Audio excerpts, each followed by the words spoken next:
Thank you, Mr. Chairman. To the witnesses here, it's great to see you all, some for the first time, some for the second time in a few weeks. I'm a proud North Carolinian, and I fly in and out of RDU just about every week, sir, so it's an honor to have you here. And when we met earlier this month, candidly, one of your comments to me about the delayed runway construction and the project is one of the paramount examples of bureaucratic inefficiency, and one of those examples that just reeks of everything that's wrong with bureaucratic overreach. And I just want to go through some of the process again. It's been roughly a decade since this project began, is that correct? Around 2016. Yeah, so we began with a meeting in March of 2016 where we presented to the FAA the current condition of the runway, and we asked at that time for the ability to accelerate the environmental process to try to get that environmental review completed so we could get in construction. And at that point, was the FAA willing to engage in an expedited fashion or no? I think after I look at the timeline that it took us to get from point A to point B, I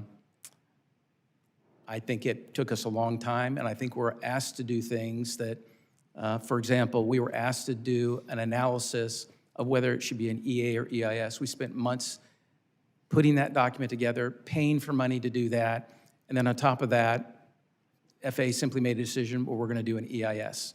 Right. We talked about the forecast. We developed a forecast. When we develop a forecast, we're talking to the CEOs for the airlines, we're talking to their planning team. That's who we're talking to. So when we put a forecast together, it's because of firsthand knowledge of what we think that carrier is going to do in our market. Right. And we got into an argument about the forecast. That took more time. And this delay, just so Yes, I'm clear, that obviously affects your operational capacity, correct? We were able to keep we were able to keep the runway open. Yep. But it took a huge effort by the team RDU to do overnight slab replacements to keep that. I'm getting there. Forward. Yes, sir. But if you had been able to operate on an expedited basis within the same footprint, within the same fence line, yes, sir.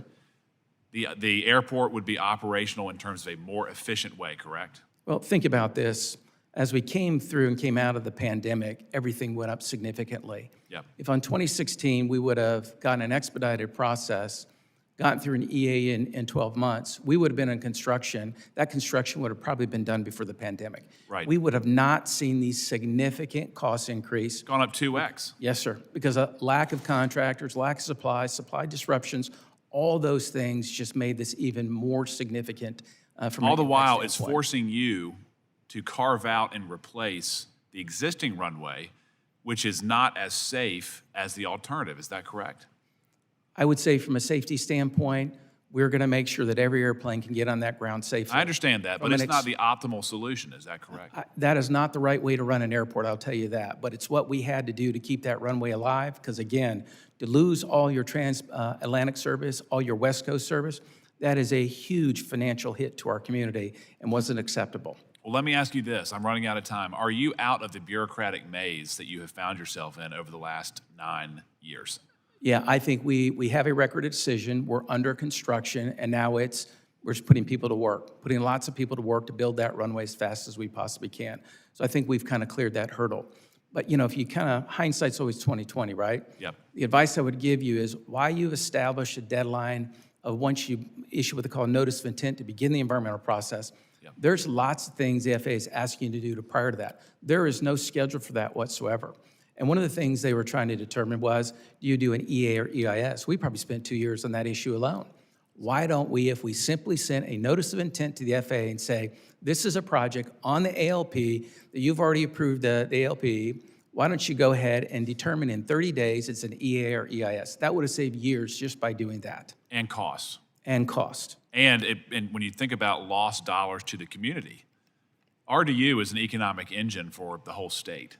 And slowing this project down for almost a decade, it's innumerable in terms of the dollars that we have lost.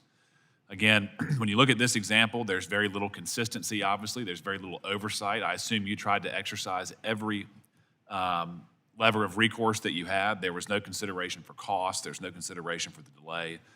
There's certainly no consideration for the local economy. I mean, I've seen a dirt patch for years at RDU, and it's just been absolutely stalled.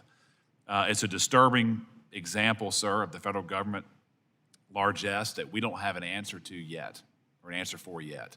And I hope that we can work after this meeting to really get into the weeds and figure out how we can prevent this type of costly delay in the future. And again, I thank you for coming up here and Thank bringing you. light to this important issue.